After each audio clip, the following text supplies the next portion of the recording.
Hello बच्चों। I hope आप लोगों ने पहले का एमसीक्यू सॉल्व किया होगा। अब on the basis of certain PYQs हम मैं आप लोगों के लिए इंपॉर्टेंट क्वेश्चन लेके आई हूँ, क्योंकि बहुत लोग बच्चे ने अभी तक कुछ भी नहीं पढ़ाई की होगी, या बहुत लोग सोच रहे होंगे हमने पढ़ तो लिया पर क्या आएगा क्या नहीं आएगा हमें नहीं पता, या क्या इंपॉर्टेंट है, अगर कुछ ऐसा मिल जाता तो बहुत अच्छा हो जाता। तो ये पीवाईक्यूज के बेसिस में आपको क्वेश्चन दिया गया है। इसमें पीवाईक्यू के बेसिस में क्वेश्चंस आता ही आता है, तो आप अगर इतना पढ़ के भी चले जाओ ना, तो ये तो गारंटी आप पास हो जाओगे, पर इतना आपको पढ़ के जाना होगा। तो हम फटाफट से देखते हैं क्या क्या इंपॉर्टेंट क्वेश्चंस है। सबसे पहले चैप्टर वाइज दिया गया आपको। थियरी चैप्टर में क्या है, number one, users of accounting information. Accounting information के कितने यूजर्स होते हैं, तो अकाउंटिंग इन्फॉर्मेशन के यूजर होते हैं दो, एक होते हैं इंटरनल और एक होते हैं एक्सटर्नल। नंबर टू आता है qualitative characteristics of accounting information. ये जो क्वालिटेटिव कैरेक्टरिस्टिक्स है, इसमें चार कैरेक्टरिस्टिक है, उससे आप याद रख सकते हो फ्रॉम द कीवर्ड CURR। ये इसे याद करने का तरीका है। सी से कंपेरेबिलिटी, यू से अंडरस्टैंडेबिलिटी, आर से रिलायबिलिटी और आर से क्या होता है, रेलेवेंस। फिर है difference between book keeping and accounting. ये भी बहुत बार आया है, बहुत इंपॉर्टेंट क्वेश्चन है। क्या है, बुक कीपिंग और अकाउंटिंग के बीच में क्या डिफरेंस है। बुक कीपिंग का स्कोप जो है वो छोटा है और अकाउंटिंग का स्कोप जो है बड़ा है। बुक कीपिंग जहां खत्म होता है, अकाउंटिंग वहां शुरू होता है। ठीक है, बुक कीपिंग क्लरिकल लेवल के लोग करते हैं और अकाउंटिंग हाई लेवल के लोग करते हैं। इतना इजी इजी सा डिफरेंस है, और भी बहुत सारे डिफरेंस आपको अच्छे से आराम से बुक में मिल जाएंगे। अगर आपको एक्सप्लेनेशन पूरा चाहिए ये सबका, तो आप कमेंट करके बता दीजिए, मैं एक्सप्लेनेशन भी आपके लिए लेकर आ जाऊंगी। Meaning of the term debit and credit मतलब क्या होता है। डेबिट एंड क्रेडिट तो सुना बहुत है, पर होता क्या है, आप लिखिएगा। जो अकाउंट बनाते हैं हम लोग लेजर, उसके जो लेफ्ट हैंड साइड में होता है वो होता है डेबिट, और जो राइट हैंड साइड में होता है वो होता है क्रेडिट। और डेबिट को हम लिखते हैं DR और क्रेडिट को हम लिखते हैं CR। Rules of debit and credit, rules of debit and credit मेरे चैनल में वीडियो अवेलेबल मिल जाएगा, जिससे आपको याद भी हो जाएगा एज पर मॉडर्न अप्रोच क्या रूल्स है। एसेट इंक्रीज होने से होता है डेबिट, एक्सपेंस इंक्रीज होने से होता है डेबिट। वो सारे रूल्स आपको मिल जाएंगे, तो जल्दी से जाओ उसे सुन लो। Next, difference between event and transaction. Event जो किसी भी कोई भी बिजनेस पे काम होता है उसे इवेंट कहते हैं, पर ट्रांजैक्शन, ट्रांजैक्शन मतलब हो गया कि जो भी बिजनेस स्पेसिफिक ट्रांजैक्शन जिसमें कुछ लेन देन हो, ठीक है, उसे हम कहते हैं ट्रांजैक्शन। ये हो गया मॉनिटरी, पर इवेंट जरूरी नहीं है मॉनिटरी हो। Cash and accrual basis, most important difference, cash basis और अक्रूवल बेसिस। कैश में हर कुछ कैश में रिकॉर्ड किया जाता है, अक्रूवल में करंट ईयर का ट्रांजेक्शन करंट ईयर में। आपको कैश रिसीव हुआ है, कैश पेमेंट हुआ है, डजेंट मैटर, पर वो अगर करंट ईयर का ट्रांजेक्शन है तो वो किस में आएगा, करंट ईयर में ही आएगा। और कैश बेसिस प्रोफेशनल्स लोग फॉलो करते हैं, अक्रूवल बेसिस बिजनेस वाले लोग फॉलो करते हैं। कैश बेसिस में आउटस्टैंडिंग प्रीपेड आउटस्टैंडिंग एक्सपेंसेस नहीं आते, अक्रूवल बेसिस में आउटस्टैंडिंग आता है। कैश बेसिस में क्रेडिट सेल्स नहीं आता, क्रेडिट परचेज नहीं आता, अक्रूवल बेसिस में आता है। तो यही हमें लिखना है, एक्रूअल बेसिस को ज्यादा लोग एक्सेप्ट करते हैं then that of cash basis. इतना सारा डिफरेंस है। अब कॉन्सेप्ट, कॉन्सेप्ट आपका बहुत इंपॉर्टेंट है। अब आप सोच रहे होंगे इतने सारे कॉन्सेप्ट है, मैंने तो अभी पढ़ाई शुरू की है, तो एटलीस्ट अब ये सब तो पढ़ के जाओ। क्या है, सबसे पहले business entity. Business entity concept मतलब क्या होता है, बिजनेस और ओनर्स दोनों अलग अलग है। अकाउंट्स के अकॉर्डिंग बिजनेस अलग है और ओनर्स अलग है, और जितने भी हम अकाउंट्स करते हैं from the point of view of business किया जाता है, ना कि ओनर्स के व्यू से। ठीक है, इसीलिए हम लोग कैपिटल को रिकॉर्ड करते हैं। इसीलिए क्या रिकॉर्ड करते हैं, कैपिटल को। इसलिए क्या रिकॉर्ड करते हैं, ड्रॉइंग्स को, क्योंकि बिजनेस और ओनर्स क्या होते हैं, अलग अलग। गोइंग कंसर्न नाम में लिखा हुआ है, business goes for a indefinite period, long period of time तक जब बिजनेस चलेगा तो उसे हम कहते हैं गोइंग कंसर्न। कौन सा, लॉन्ग पीरियड ऑफ टाइम, इसका कीवर्ड है। डुअल एस्पेक्ट, डुअल एस्पेक्ट में आप याद रख लो, इसे double entry system of book keeping भी कहते हैं। तो अगर आपको क्वेश्चन में पूछा डबल एंट्री सिस्टम, तो वो भी यही होगा। डुअल एस्पेक्ट प्रिंसिपल मतलब क्या होता है, हर एक ट्रांजेक्शन का दो एस्पेक्ट होता है। क्या क्या होता है, डेबिट एंड क्रेडिट। तो आपको बस वही लिखना है। और इसमें इससे अकाउंटिंग इक्वेशन आता है, asset equal liabilities plus capital. ये आपको एमसीक्यूज में मिला ही होगा अच्छे से। मनी मेजरमेंट, जिसे भी आप मनी में मेजर कर सकते हैं वही ट्रांजैक्शंस बुक्स में आएंगे, नहीं तो वो ट्रांजैक्शन बुक में नहीं आएंगे इन अकाउंट्स। ठीक है, जिस जो क्वालिटेटिव है वो ट्रांजैक्शन नहीं आते। गैप, गैप है जनरली एक्सेप्टेड अकाउंटिंग प्रिंसिपल्स, कितने सारे हैं उसे हम कहते हैं गैप।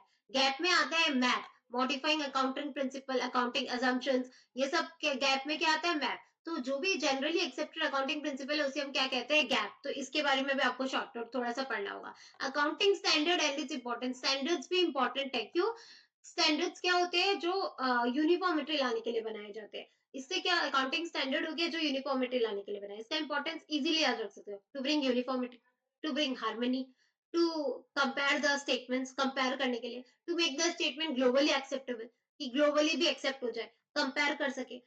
आप हार्मनी ला सके, यूनिफॉर्मिटी ला सके, एकदम इजी है। फिर जर्नल और लेजर, ये तो हो गए फर्स्ट थियरी चैप्टर से आपके जितने इंपॉर्टेंट क्वेश्चंस है। फिर जर्नल और लेजर में क्या है, जर्नलाइजिंग में क्या है, जर्नलाइजिंग किसे कहते हैं, जो हम जर्नल एंट्री बुक्स में लिखते हैं उसे हम जर्नलाइजिंग कहते हैं। The process of writing the journal in the books of accounts is called journalising. फिर इसके बारे में लिख दो, फॉर एग्जांपल अगर ये कैपिटल इंट्रोड्यूस हुआ तो इसका जर्नल एंट्री ये होगा। Difference between journal and ledger, journal होता है books of original entry, ledger होता है books of final entry. Journal के बेसिस में लेजर बनता है, पर लेजर के बेसिस में जर्नल नहीं बनता। फिर जर्नल में कौन सा कॉलम आता है, जर्नल में एलएफ कॉलम आता है, लेजर फोलियो, और लेजर में कौन सा कॉलम आता है, जेएफ, जर्नल फोलियो। तो इतना इजी इज द डिफरेंस है। नेक्स्ट, जर्नल और लेजर से आप इतना पढ़िएगा। Cash book and subsidiary books, अगर आपने कुछ नहीं पढ़ाई की है तो, और अगर आपने पढ़ भी लिया है तो ये सब भी इंपॉर्टेंट है, तो आप ये भी देख सकते हो। अगर कुछ छूट गया या आपको रिवीजन देनी है तो आप ये सब का भी दे सकते हो। इसलिए ये वाला वीडियो बना है। तो आप जितना हो सके अपने फ्रेंड्स के साथ शेयर करो वीडियो को, रिलेटिव्स के साथ शेयर करो, अपने कॉलेज ग्रुप में शेयर करो, ताकि ये वीडियो सबके काम आ सके। बस खुद ही मत देखो, सबको शेयर करो। और अगर आप शेयर करोगे तो मुझे मोटिवेशन मिलेगा, तो मेरे मोटिवेशन के लिए भी आप शेयर करो और लाइक जरूर करके जाना। अगर आए हो, अगर आपको लगता है वीडियो यूजफुल है तो प्लीज एक लाइक इक्वल माय मोटिवेशन। इसलिए आप लाइक करके जाओ, कमेंट करके जाओ, वो मेरा मोटिवेशन का काम करता है। और ये सब जो पीडीएफ है, इंपॉर्टेंट एमसीक्यूज और ना पहले जो भी इंपॉर्टेंट एमसीक्यूज शेयर हुए हैं, पीवाईक्यू शेयर हुए हैं, वो सब का सारा पीडीएफ मैंने अपने टेलीग्राम चैनल पे शेयर कर दिया, और टेलीग्राम चैनल का लिंक आपको डिस्क्रिप्शन में मिल जाएगा। तो आप जाओ उधर से भी ये लिंक को एक्सेस करके देखो पीडीएफ को। Cash book and subsidiary books में क्या डिफरेंस है, मतलब क्या इंपॉर्टेंट क्वेश्चन है। Trade discount and cash discount, trade discount मतलब क्या होता है, जो होलसेलर रिटेलर को देते हैं, हमने लास्ट वीडियो में कवर किया था थोड़ा बहुत। कैश डिस्काउंट मतलब जो हम लोग इमीडिएटली पेमेंट करने के लिए देते हैं उसे हम कहते हैं कैश डिस्काउंट। कॉन्ट्रा एंट्री मतलब क्या होता है, जिस अगर कैश बुक के आप दोनों साइड में एंट्री को लिखते हो तो उसे हम कहते हैं कॉन्ट्रा एंट्री, जिसमें कैश एंड बैंक दोनों इन्वॉल्व रहता है। इम्प्रेस सिस्टम भी हमने पहले डिस्कस किया है कि अगर आपके पास इम्प्रेस सिस्टम हो गया, आपके पास 300 रुपीज है, आपको 300 इस महीने खर्चे करने के लिए दिया है अंडर पैटी एक्सपेंसेस, आपने खर्चे किए 230, तो आपको नेक्स्ट मंथ 230 तो मिले, आपके पास है 70, नेक्स्ट मंथ आपको और 230 दिया जाएगा, तो 230 प्लस 70 वापस से क्या हो जाएगा 300, इसे हम क्या कहते हैं impress system. Next, bank reconciliation statement का क्या हमारा इंपॉर्टेंट क्वेश्चन बनता है। बैंक रिकंसिलिएशन स्टेटमेंट बहुत इंपॉर्टेंट है, और बहुत बहुत बच्चों को क्या होता है इसमें कंफ्यूजन होता है बैंक रिकंसिलिएशन स्टेटमेंट में। तो कंफ्यूजन की कोई बात नहीं है। क्या है बैंक रिकंसिलिएशन स्टेटमेंट में, बैंक रिकंसिलिएशन स्टेटमेंट, तो बैंक रिकंसिलिएशन स्टेटमेंट में क्या इंपॉर्टेंट क्वेश्चन है, meaning of BRS. BR bank reconciliation statement मतलब क्या होता है, बैंक का डिफरेंस और कैश बुक का डिफरेंस को जो मैच करने के लिए स्टेटमेंट बनाया जाता है उसे हम कहते हैं बैंक रिकंसिलिएशन स्टेटमेंट। वो बनाना जरूरी क्यों, क्योंकि मैच करना होगा, लास्ट में कैश बुक और पासबुक का बैलेंस मिलना होगा। बहुत सारे रीजन है जिसकी वजह से बीआरएस हमारे लिए इंपॉर्टेंट बन जाता है। फिर पासबुक और bank column of cash book में डिफरेंस है क्या, बहुत इंपॉर्टेंट क्वेश्चन है। वो दोनों क्यों मैच नहीं होते, बहुत सारे कारण है। कस्टमर ने बैंक में डिपॉजिट कर दिया पर हमें नहीं बताया, हमने बैंक में लगा दिया पर बैंक ने क्लियर नहीं किया, हमने किसी और को चेक दे दिया पर अभी तक वो चेक लेकर ही नहीं गया। ऐसे बहुत सारे कारण है जिसकी वजह से मैच नहीं करता। तो आपको 5-6 कारण लिख के आने, जो आपने प्रैक्टिकल में इजीली किया होगा, आप 5-6 कारण पढ़ लो और उसे खुद से एक्सप्लेन करके आ जाना।